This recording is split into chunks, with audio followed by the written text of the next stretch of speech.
Hi, I'm Sara McMahon, and this is my show.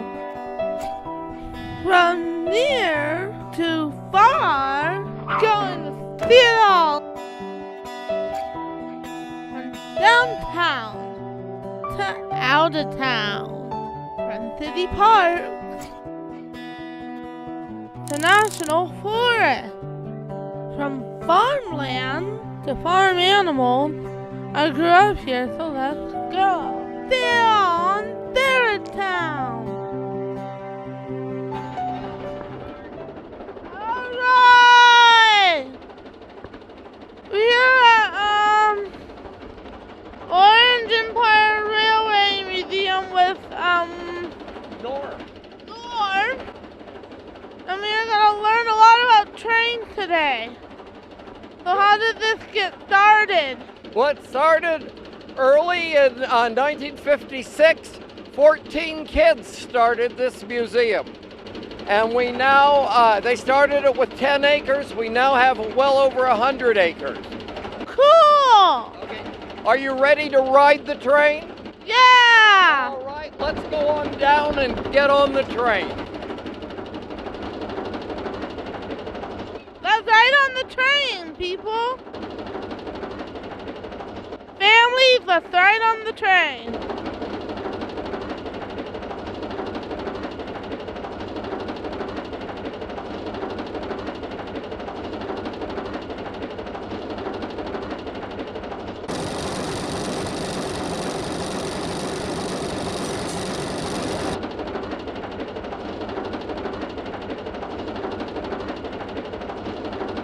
We're getting on the train now.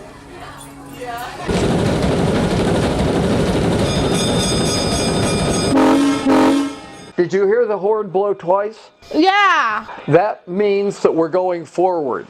When the horn blows twice, as it just did, means we're going forward. Alrighty. When it blows 3 times, that means we're going backwards. When it blows just once, as we slow down, that means we've come to a full and complete stop and we're ready to get off. Now it'll blow the horns a number of other times when we're crossing paths, when we're crossing streets. Right now we're crossing a path into the museum, so you can hear the horn blow. And then if anybody gets in the way, we blow the horn, obviously. Yeah. When the horn blows once, we slow down. When the horn blows 3 times, that means we're going forward, right? Oh, I'm sorry, 2 times it means we're going forward, and then when it blows 3 times? What does that mean when it blows 3 times? 3 times we're going backwards. Backwards! Get that? This train, you see, is known as a push-pull train. Right now the engine is pulling it forward, and when we get to the end of our line, it will push the train back. And that's the same kind of operation that Metrolink uses. Yay! So we follow that. Now the car you're in, this car was built in 1920. So it is one of our old cars, and it's really a mobile exhibit that is in operation. This car is known as a combo car or a combination car. Cool! They were used for lines that didn't have many passengers, and in the back of this car, or the front in this case, it was a full United States Post Office, a railway express agency, and it carried baggage and freight in there. So this car served in a lot of purposes. And here's our conductor, Mr. Teaster. Hi! Hi! What was the first sorting mail car in the United States? Well, you'll have to tell us. Well, it was a Hannibal St. Joe. And they sorted mail from Hannibal to St. Joe. And then what happened? It probably went on a steamboat. No, it went on the Pony Express. Ah. What's the Pony Express? That's where the horseman rides from St. Joe to Sacramento. And every, I think, 15 miles he'd change horses or they'd change riders. And the mail would just keep right on going 24 hours a day. It took about 3 days. Probably. And it cost about $5 a letter. Mm-hmm. Wow. Back in the day, that's expensive. Wow. So you think postage is high now. But it is a little faster. You can make it 2 days now. Yeah.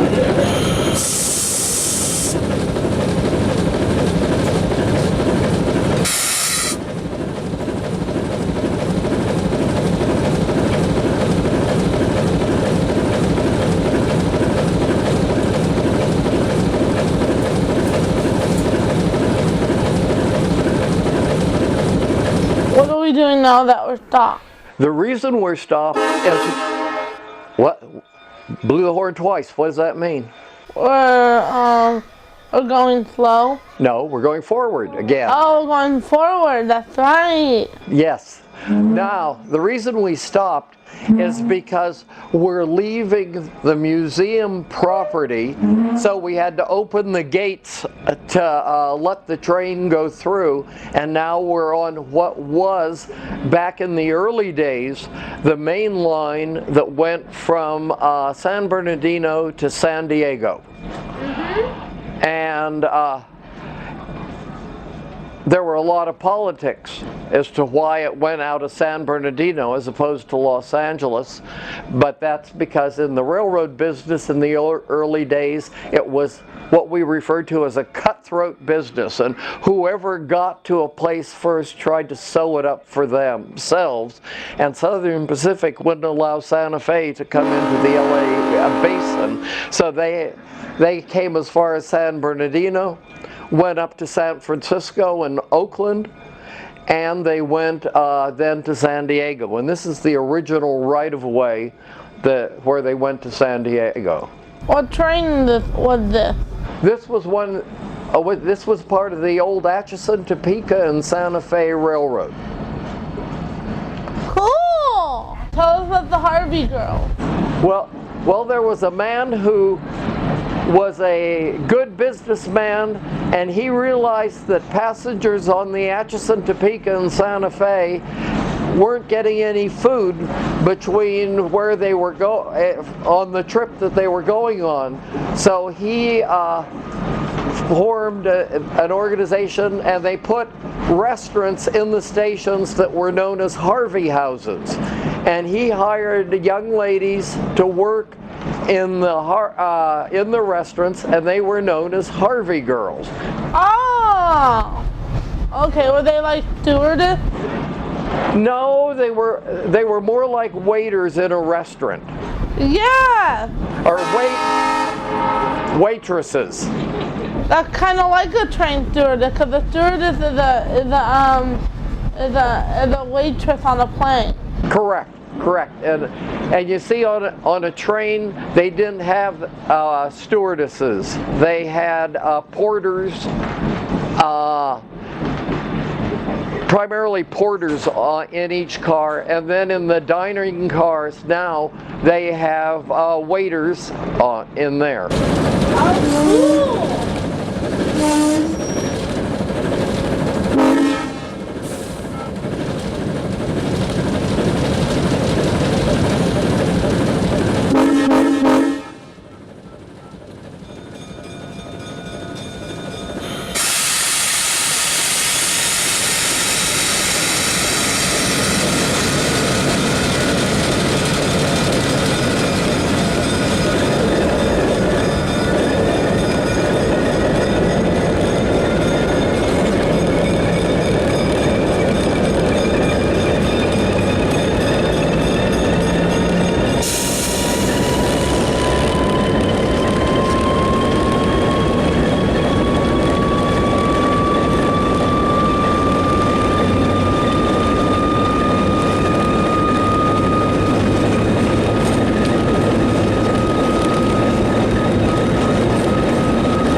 Has this train been in any westerns? I don't know if this car has been in any westerns, but we have some cars out here that have been in westerns. We have one car, and it's not on public exhibit right now because it's rather old and needs some work, but it was the car that Clint Eastwood sat in the movie Hang 'em High. So we have that one. We've got a number of other cars that have been in movies as well. Oh!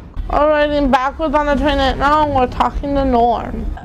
Could you tell us some of those movies? Sure. We have the streetcars that were used in the movie Singing in the Rain. Oh! I love that movie! Do you?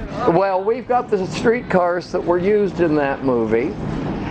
We've got a streetcar that was used in all the Laurel and Hardy movies, as well as the Keystone Cop.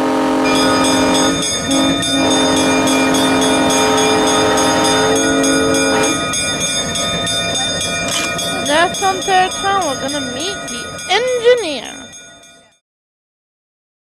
We're here with the engineer, train engineer, Dick.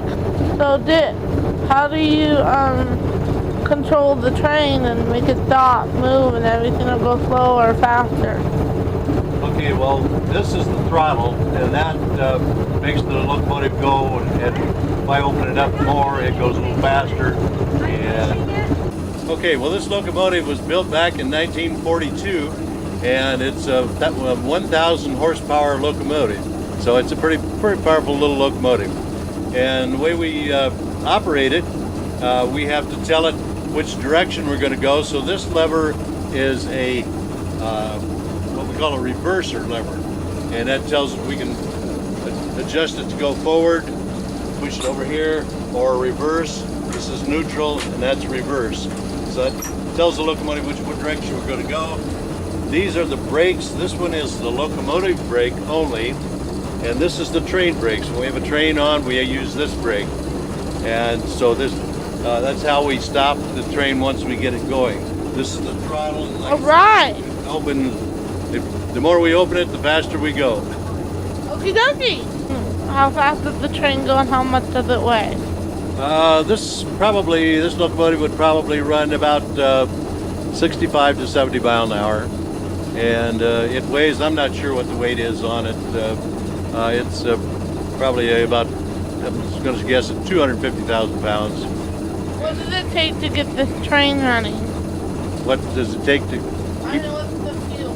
No, it's diesel fuel. It's a diesel engine, and the diesel engine runs a generator, and that generates electricity to run what we call traction motors. And what was the emergency fuel cutoff? Yeah, well, that's emergency. In case we need to shut the fuel off real quick, we can just pull that knob, and it shuts the locomotive. Yeah, in case of a fire or any kind of an emergency where we need to shut the locomotive down really quick. Oh, okay. Thank you very much for taking the time to share with us. Thank you. Okay, you're very welcome. Glad to have you on board. All right.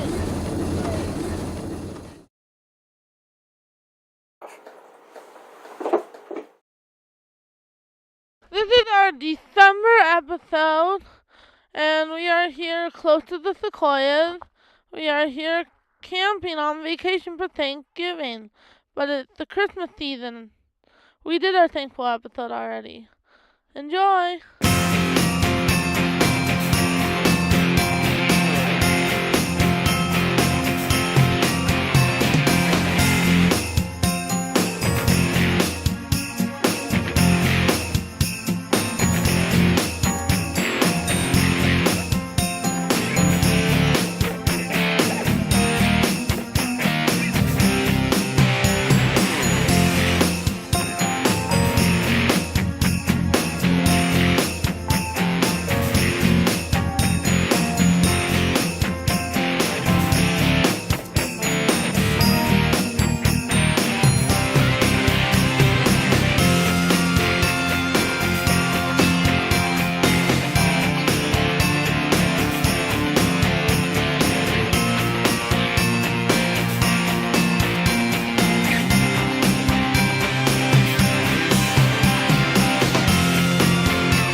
We're here with Norm with the Signal Garden. So Norm, what do Signal Gardens come from and what are they for? Well, this is kind of unique in that we have a whole bunch of signals here. And generally speaking, for example, this signal would be on the side of the rails so that it would give the engineer instructions as to what he needs to do. Because there would be a red light, a yellow light, or a green light, much like we see today with our stop lights at streets. And if he has a red light, he knows to stop the train. If it's a yellow, he has to slow down to about 5 miles an hour. Mm-hmm. If it's a green, he can go all the way. And we have different versions of that. And then over here, we have some warning signals, warning people not to get in the way because the train is coming and the gate's over there. Oh, I see. All right, we can just walk on down here. And again, another light for the engineer's use. We have a gate right here to stop cars or to tell cars to stop that there's a train coming through. Mm-hmm. Up here we have a wigwag, and that warns people not to cross as well. And this one's an old one. This old bell here tells people also. That was one. That's an old bell that tells people not to cross. This one up here, that also tells people, mainly on country roads, that a train is coming. They don't have gates, they just have these kind, and it's sort of a wigwag as well. Then over here we have some more gates, and we have a railroad crossing sign. And do you know what language that is, Sarah? Could you? That's Spanish. That one came from Mexico. What does it mean, caution? It means there's a railroad crossing. Oh, that's cool.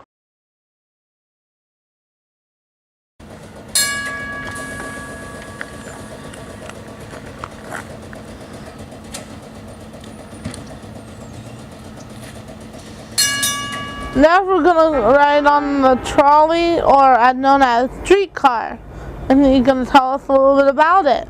Come on. This is known as a PCC car, and this was a type of car that was established just before and during the Second World War, and to stand right after Pearl Harbor. Correct. Because that said December 1941. Correct. But this one happened to have been built in 1943. We had some that were built earlier. Oh. So the reason they had these cars like this is they were found in a number of cities like Philadelphia, Chicago, San Francisco, because once they standardized the cars, that way it was easier during the war to build them. Now let's get on and we'll meet our operator. What about the trolley, Lewis? Well, this one's a different trolley. Some of them have hand levers with an accelerator and a brake.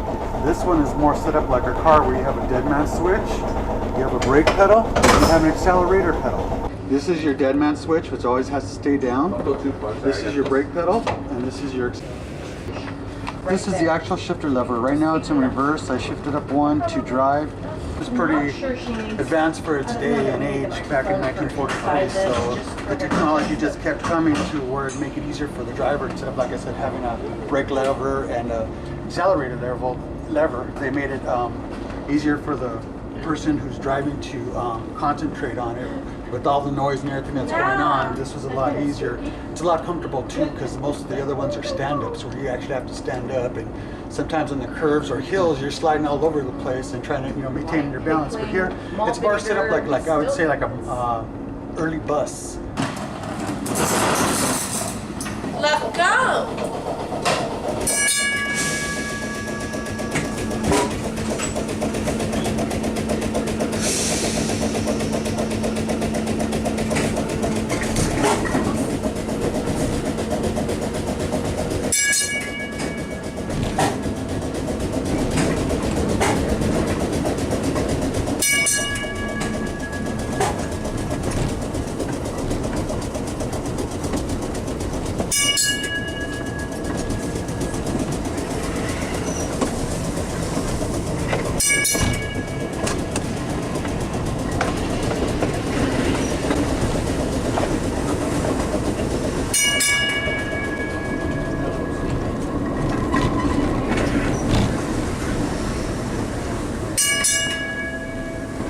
This is our new archives and library center, as well as a small Harvey house. What's a Harvey house? Harvey house is where the young ladies that worked for Fred Harvey served food to the passengers that were on the Atchison, Topeka, and Santa Fe.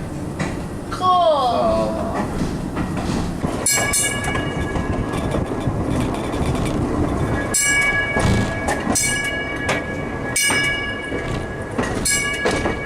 Yeah, we have a great deal of equipment. I mean, you can look over there. We've got enough Union Pacific, old Union Pacific Streamliner cars that we can set up a full Streamliner here.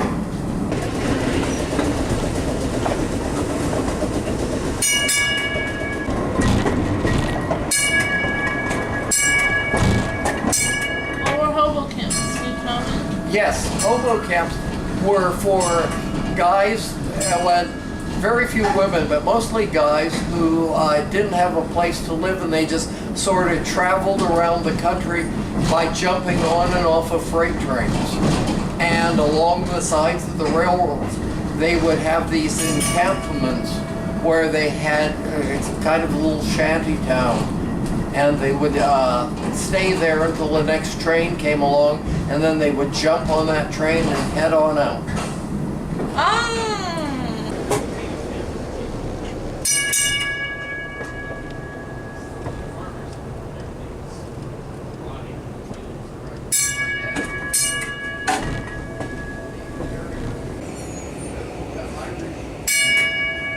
Thanks, Luke. You're welcome. Thank you for writing. You're welcome, Luke. We're finishing at the gift shop right now, and I'm gonna buy a teddy bear. Souvenirs. I got a bear named Engineer Ted.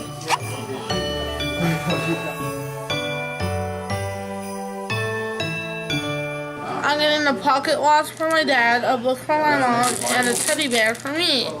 And kids of all ages, no matter how young or mature, do not be afraid to get teddy bears. I hope you had fun watching our episode at the Orange Empire Railroad Museum.